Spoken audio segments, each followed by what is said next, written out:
What's up, guys? Higgins in Japan here with another edition of the Friday video. The Friday video is the video that I make right here in my car on the way home from work on a Friday. And it's Friday, and let me kind of turn that a little. There we go. It's Friday. I'm headed home from work. It's still really cold. Hopefully my heater is not so loud that you can't hear me talking. And yeah, it's January, back to school, back in Japan. If you hadn't noticed, hadn't uploaded a couple weeks there, went back to America for Christmas time and my birthday, and just had a good time relaxing and hanging out with the fam, as the kids say, and just not doing anything. Like, that's what vacation's for, right? You're not supposed to do a whole bunch of stuff. Hey, we're gonna go home a different way, as requested. We're going through the bridge, or under the tunnel. I know what things are. Going under the tunnel. Here we go. It's not much of a tunnel. As you can see, the light out the other side of the tunnel. But hey, it's a tunnel nonetheless.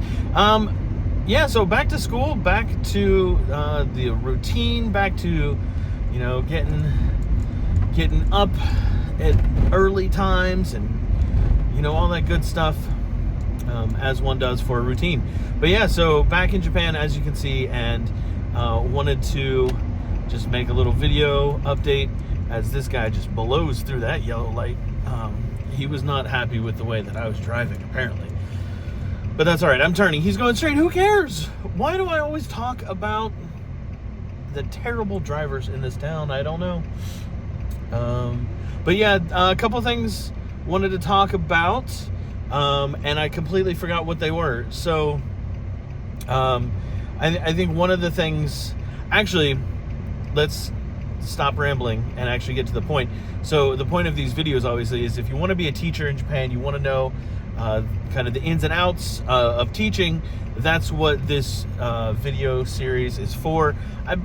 I'd say I promise I'll make some other Japan related stuff that's not necessarily teaching, for people that aren't interested in teaching, and just want to see around Japan. I mean, that's kind of what you're getting with this video, right? You're getting to see you know, driving in Japan and kind of the normal everyday thing. But yeah, one of the things that I actually thought about during break was a topic for a video that I wanted to make, and so I figured I would make that video.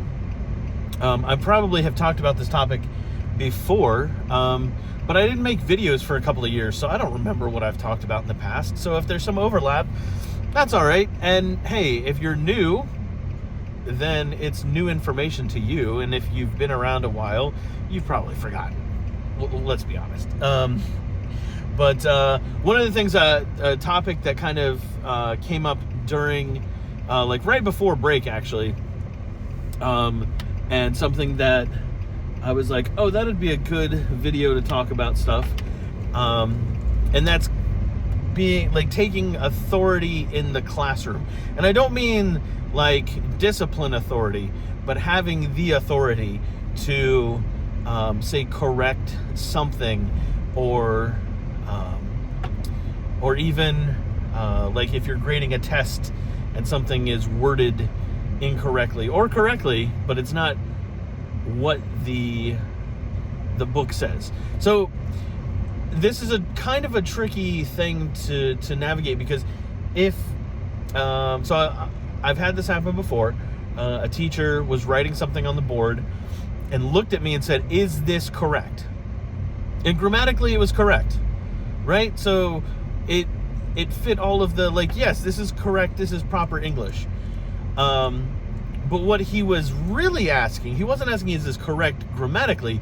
He was asking, is this correct in the sense of how I would say it naturally, right? And so this has been years ago, so I don't remember the exact phrase. But yes, grammatically it was correct, but it was not the way that I would say it naturally. And so as the English teacher, as the one in the room that's supposed to know English, he defaulted to me to ask if this was correct. And so I wanted to be careful with how I answered his question, because I didn't want him to just erase the answer and write how I would naturally say it, or how a native English speaker would naturally say it. So I asked him, I said, is this going to be on a test? Like, are they going to be tested on it? And he said, yes.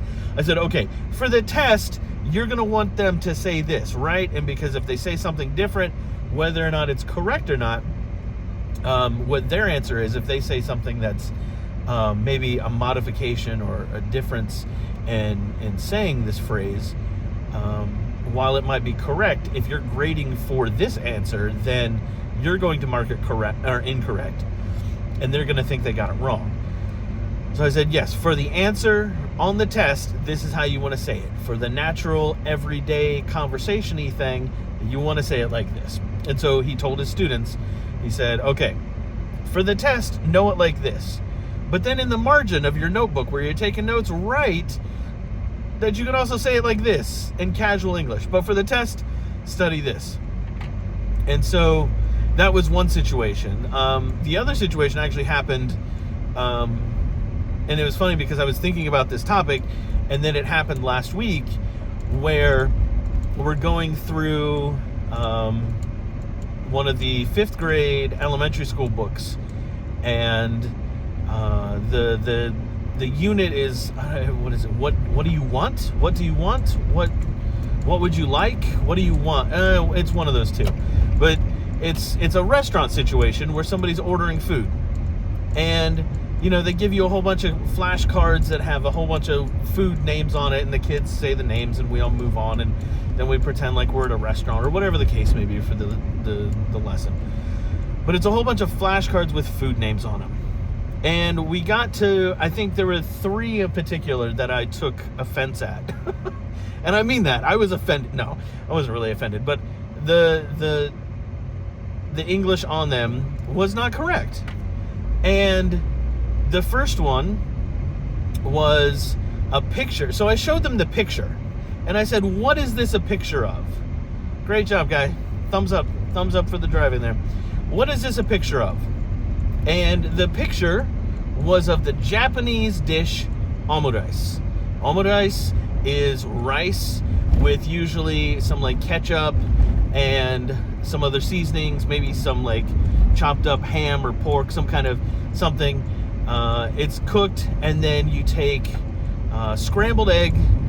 You kind of make it super fluffy. I'm sure you've seen it. You know what it is. They put it on top of the chunk of rice. Right? Omurice. That's what the dish is called. That's what the picture was. Now the card said omelet. That is not an omelet. Omurice is not an omelet. If you went into a restaurant in America, we'll say America because I'm American, that's how we're going to do it. If you went into a restaurant in America, or someone asked you in America, oh, what's your favorite food? I want to cook it for you. I want to cook your favorite food because you're Japanese and you're in a foreign country, and maybe you want to eat some of your favorite food. It'll make you feel more at home. And you go, oh, I know this word in English because it's my favorite food. I want an omelet.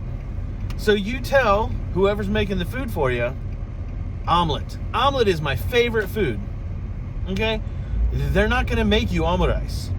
In America, the concept of omelet, and probably other countries too, I don't know, I've never been to other countries as I drive through Japan. The concept of an omelet, there is no rice inside of an omelet in America. If you went to a diner for breakfast and you said, I want a Western omelet, or I want an omelet, and they're going to ask you, what do you want inside of it? You're going to say ham and cheese and vegetables or whatever you put inside of your omelet. It's not going to be rice. And so I told my students, I stopped the class and I said, this is wrong. If you go to America, and that's what I told them, I said, if you go to America and you say, I like omelet, I want an omelet, you are not going to get omurice if you want omurice. And I showed them a picture. I went over to the teacher's computer. I'm like, yo, I'm going to use this. It's cool. We're cool. typed in omelet, this is a picture of an omelet. And they're like, oh, that's not the same thing. Exactly. The other one was a picture, did the same thing, showed them the flashcard, showed them the picture first and said, what is this? And they all said, oh, it's ramen. And I hold up the card so they can see the words written at the bottom, and it says noodles. It's noodles. It's a bowl of noodles. No, it's ramen. That's not what it is, you know?